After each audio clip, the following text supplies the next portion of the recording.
श्री महाकाल, जय श्री महाकाल। सभी साधक एवं साधिकाओं को मेरा नमस्कार। दोस्तों, आज जो मैं विधान लेके आया हूँ ये एक बहुत ही पावरफुल और गुप्त प्राचीन विधान है। दोस्तों, इस साधना में आपको यक्षिणी सिद्ध होगी और ये यक्षिणी कोई सी भी यक्षिणी सिद्ध हो सकती है, बशर्ते आपको इसका विधान अगर आपने सही से किया। इसमें ना कोई आपको मंत्र की जरूरत है ना ही माला की। और ये सत्य बात है, आप इस साधना को किसी भी शुभ मुहूर्त, जैसे शिवरात्रि हुआ, नवरात्रि हुआ, गुप्त नवरात्रि हुआ, कोई सूर्य ग्रहण हुआ, चंद्र ग्रहण हुआ, अमावस्या, पूर्णिमा या कोई विशेष पर्व पे आप इस साधना को कर सकते हैं। इसमें आपको ना किसी की भी प्रकार के आपको मंत्र की जरूरत पड़ेगी, ना किसी साधना की, ना किसी माला की, ना किसी आसन की, ना कोई विशेष आपको समय देना है। आपको इस साधना में केवल कुछ विशेष कार्य कर सकते हैं। इसके माध्यम से आप अपना कोई भी बिगड़ा हुआ कार्य बना सकते हैं, कोई भी अपनी शक्ति प्राप्त कर सकते हैं। और यक्षिणियों के बारे में तो आप सभी जानते ही हैं कि यक्षिणियाँ हर एक कार्य करने में सक्षम होती हैं।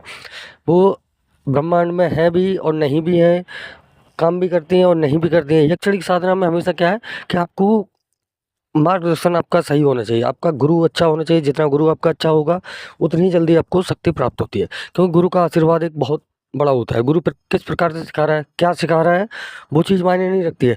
किस प्रकार से सिखा रहा है, किस पद्धति से सिखा रहा है, वो चीज़ मायने रखती है। तो इसमें वही चीज़ मैं लागू करता हूँ कि जो भी साधक साधका इस साधना को करना चाहता है इस गुप्त नवरात्रि में, क्योंकि गुप्त नवरात्रि हमारी इसी 19 जनवरी से प्रारंभ है और 28 जनवरी तक चलेगी। और इस साधना में आपको कोई साधना नहीं, मंत्र जाप नहीं करना है, कोई साधना नहीं करनी है, कोई विशेष कोई माला का, केवल आपको इसमें भोग का प्रयोग करना है। भोग अगर आप जो आप डेली मर्रा की ज़िंदगी में जो अपन भोग करते हैं, खाना खाते हैं, वही भोग देना है आपको। हाँ, अगर आप मांस मदिरा का भोग करते हैं तो ये साधना आपके लिए बहुत उत्तम है। इसमें अगर आप मांस मदिरा का भोग देते हैं तो ठीक है, तो बहुत ही जल्दी और बहुत ही तीव्र रूप से आपको कार्य करने वाली यक्षिणी सिद्ध होगी। आपको करना क्या है कि किसी भी गुप्त शुभ मुहूर्त में जब आप से अच्छी साधना करना चाहते हैं तो आपको सुबह सबसे पहले उठ के प्रातः सूर्योदय से पहले उठ जाए और आपको जैसे सूर्योदय हो आपको सूर्यदेव को जल देना है। जल देने के बाद में अपने शिव जी की पूजा करनी है। नवरात्रि में कर रहे हैं तो माता नवरात्रि की पूजा करनी है। उसके बाद में आपको करना क्या है कि आपको शाम के समय कोई प्राचीन शिवालय मंदिर देखना है, ठीक है।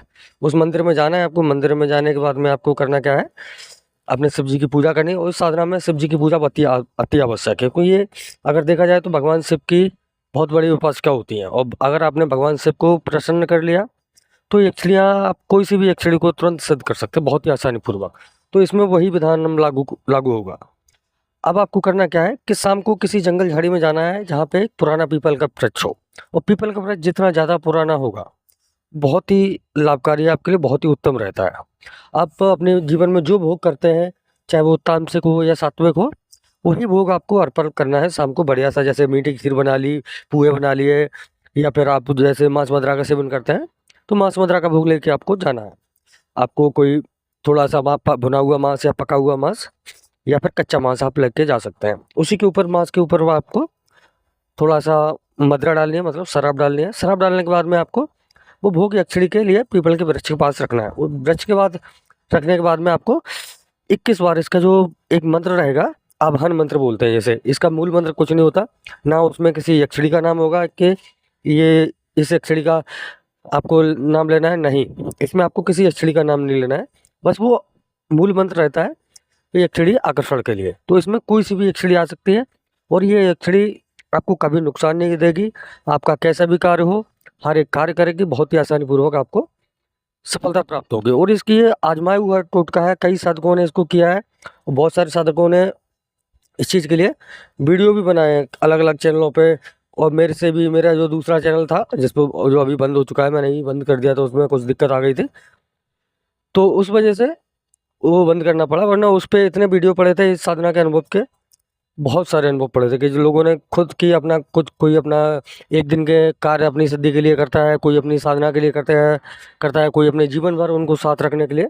वो आपके भाव पे निर्भर करता है कि आप अपने मन में कैसा भाव लेके साधना को करते हैं, उसको क्रिया को करते हैं। तो ये क्रिया विधान बहुत ही पावरफुल है। बिना मंत्र के, बिना किसी माला के, केवल आपको भोग देना है, जो मैं जिस प्रकार से बताऊंगा उस प्रकार से। बशर्ते आपको इसमें गुरु दीक्षा लेना बहुत आवश्यक है।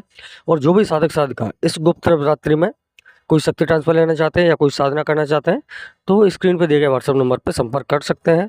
मिलते हैं अगले वीडियो में, तब तक के लिए जय श्री महाकाल, जय माता काली।